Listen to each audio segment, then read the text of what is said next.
இந்த தடவை ஜெயிச்சிருவான்ல. ஹே மேகி,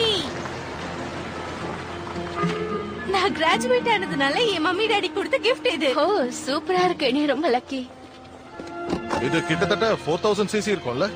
என்ன கேக்குறீங்க? அது எனக்கு தெரியாது, பார்க்க நல்லா இருக்கு அவ்வளவுதான். சரி, மேகி நியூயார்க் வரப்ப நீ தான் அவளை கவனிச்சுக்கணும். ஓகே, கவலைப்படாதீங்க அங்கிள், நான் இருக்கல, எல்லாத்தையும் நான் பாத்துக்கிறேன். டாடி நான் ஒன்னும் சின்ன குழந்தைல என்ன நானே பாத்துக்க முடியும். ஓகே மேகி, எனக்கு டைம் ஆயிடுச்சு, கிளம்புறேன். பாரிஸ்ல இருந்து எப்ப திரும்பி வருவ? ஒரு மாசத்துல வந்துருவேன். நான் அடிக்கடி உனக்கு கால் பண்ணி அங்க நடக்கிற விஷயங்களை எல்லாம் சொல்றேன். ஓகேவா? ஹாலிடேஸ் என்ஜாய் பண்ணு. உங்க அண்ணனுக்கு பிராக்டிஸ் முடியற டைம் ஆயிடுச்சு, வா நாம அங்க போய் பேசலாம். நான் கிராஜுவேட் ஆனதுக்கு கிஃப்ட் இல்லையா? சரி, கிஃப்ட் இல்லனா அட்லீஸ்ட் சாப்பாடு வாங்கி கொடுக்குறீங்களே. ஏய், இதான் நான் உனக்கு கொடுக்கிற ட்ரீட். ஏன் டாடி இப்ப கூட இந்த சாலிஸ் தான் உங்களுக்கு ஸ்பான்சரா? ஆமா, அவங்களாவது இருக்காங்களே, சந்தோஷப்படு. ஹே மேகி.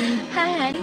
இன்னைக்கு நீ கிராஜுவேட் ஆயிட்டல, கங்க்ராச்சுலேஷன்ஸ். நம்ம கம்பெனிக்கு ஏதாவது பப்ளிசிட்டி வேணும்னா நீ மேகி கிட்ட கேட்கலாம். நாம இந்த ரேஸ் வின் பண்ணா போதும், எந்த பப்ளிசிட்டியும் தேவையில்லை. நிச்சயமா இந்த வாட்டி ட்ரை பண்ணுவோம், ஏன்னா இந்த வாட்டி வின் பண்ணிடுவோம்னு தோணுது.